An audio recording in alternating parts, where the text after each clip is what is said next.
On the Spot, the National Film Board's up-to-the-minute report on what's going on somewhere in Canada. This week and every week, NFB camera crews are on the spot where things are happening, recording the varied and colorful life of Canadians. Tonight, we invite you to join a Film Board crew on another location.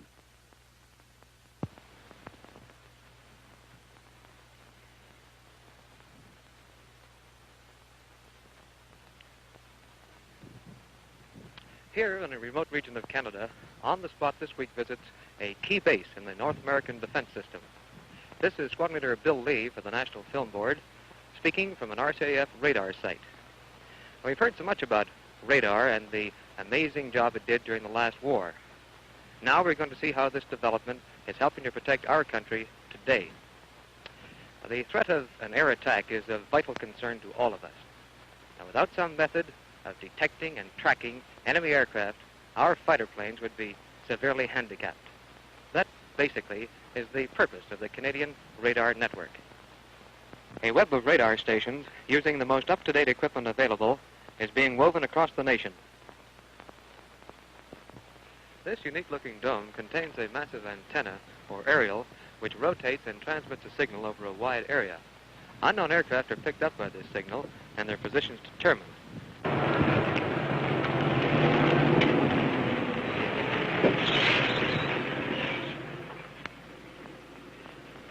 Women play an important role in this radar defense system. RCAF airwomen have been specially trained to operate highly technical radar and communications equipment. We're now directly under the radar antenna, and this will give you some idea of the mechanism required to rotate the transmitting section. Well, this Squadron Leader John Mahoney, the senior controller of this radar station, I'm sure he'll be able to tell us much more about it. John, what exactly is the principle behind all this?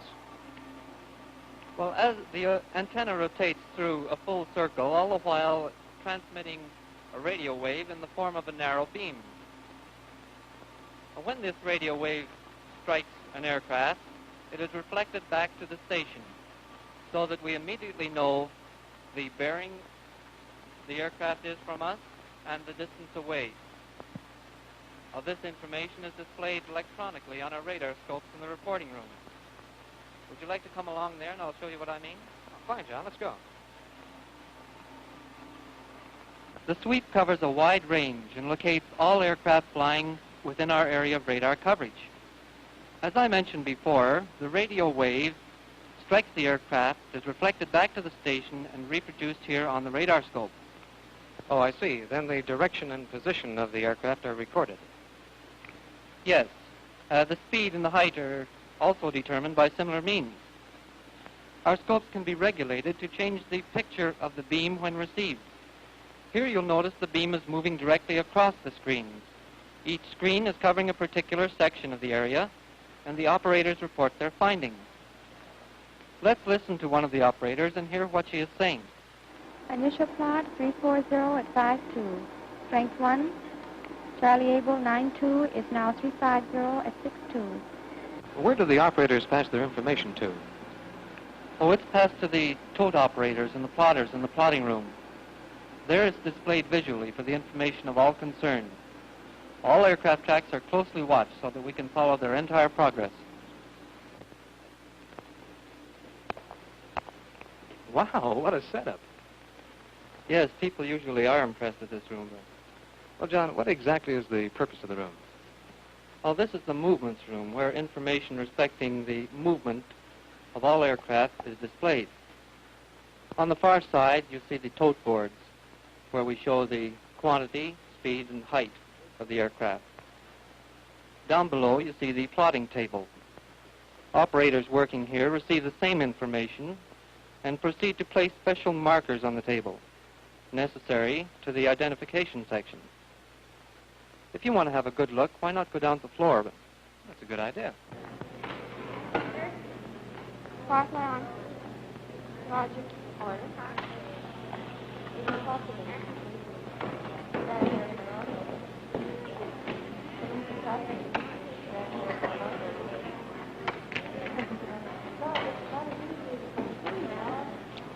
I understand you get all your plotting information from the reporting room. Is that correct? Yes, sir. It's passed to me, and then I plot this information on the board.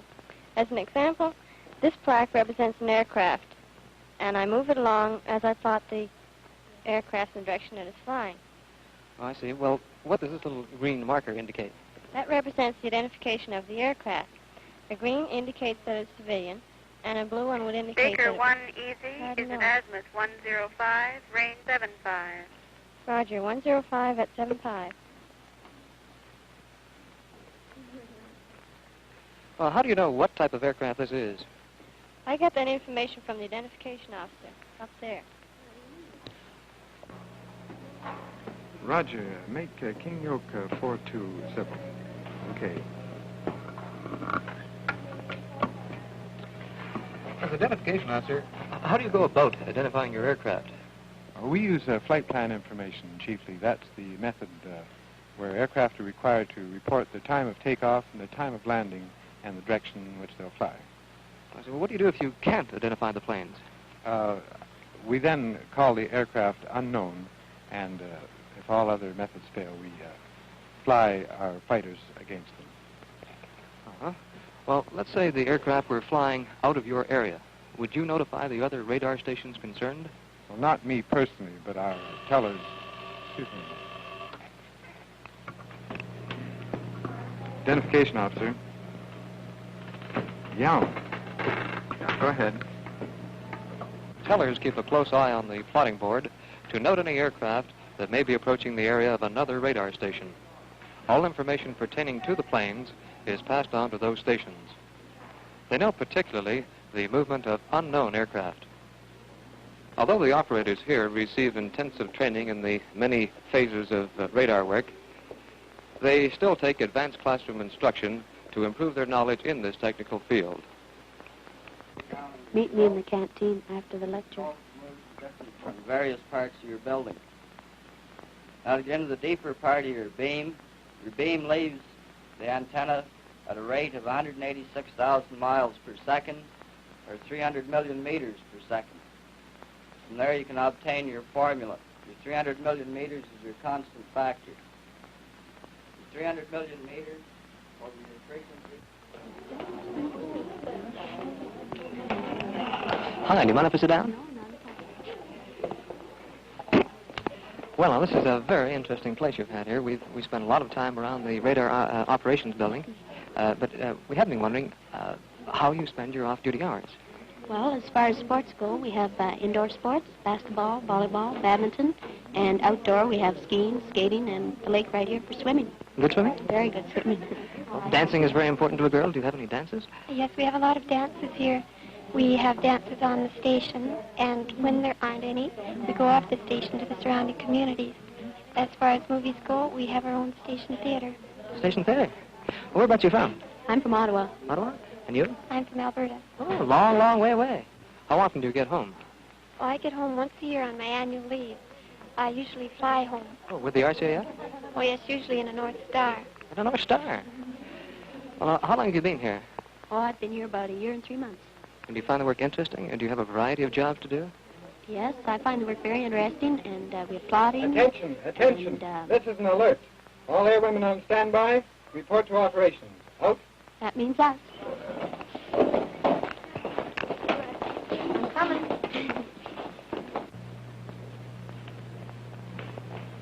What's up, John? There seems to be some excitement around here. Well, we have a raid coming in. The scanners have reported 4 unknown aircraft coming in from the north.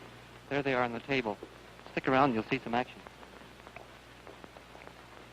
Well, it looks like we're going to have the opportunity of being behind the scenes of a radar station when it's operating under raid conditions. Stand by for initial plot. 350 at 120. Time 05.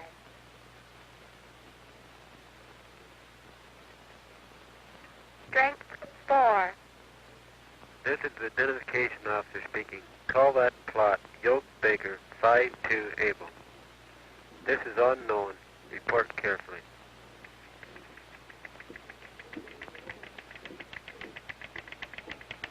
Sector Control, Go ahead. this is the identification officer. Have you any further identification on our unknowns X1, 2, 3, and 4. Negative. Advise you scramble your jet squadron to intercept. Roger. Duty controller? Yes? Sector control advises to scramble our jet squadrons against the unknown aircraft. Roger. Okay? Jet squadron leader. Scramble your squadron on a vector of 270, make Angels 20 to intercept 4 unknown aircraft. Over. This is jet leader. Roger. Will do. Out. Stand by for a new initial.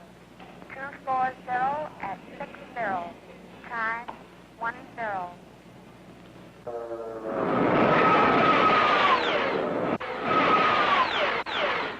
This is your identification officer again. Make this our jet fighter squadron under control. Roger.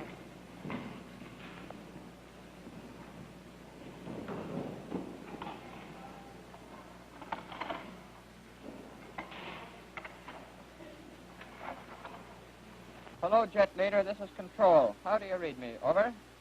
Hello, control. This is jet leader. Reading you loud and clear. Out. Further move on unknown range. X1234. 340 at 100. Roger. Further move on jet squadron. 250 at 70. Roger.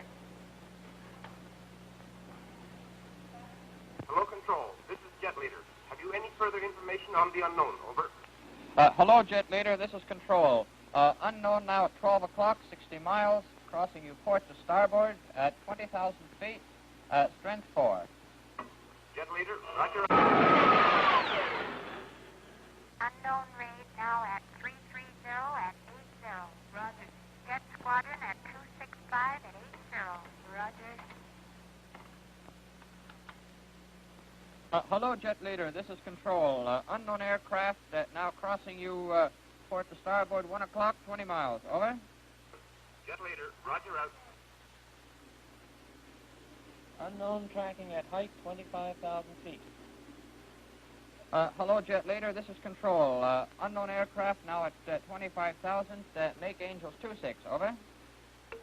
Control from jet leader. Will do. Making Angels 26. Out. Further move on unknown rate X.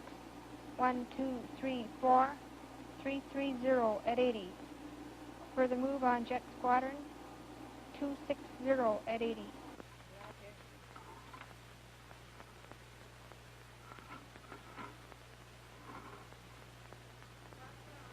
Jet leader, this is control. Starboard onto 300, unknowns 12 o'clock, 5 miles. Hello, control. This is jet leader. Roger. Tally ho. Tally ho. Unknowns identified as 4 RCAF Lancasters. Over. Roger, skip it. This appears to be a test exercise. Steer 120 for base. Over. Jet leader steering 120 for base. Out. Unknown aircraft now identified as friendly. Remove flags. Well, it's a good thing they turned out to be friendly. This was just another in a series of test exercises. But it does give you an idea of what could have happened if the unknown aircraft had been hostile. Radar stations such as these are on guard 24 hours a day in the defense of our country. This is Squadron Leader Bill Lee for the National Film Board, inviting you to be with us again next week for another on-the-spot Canadian story.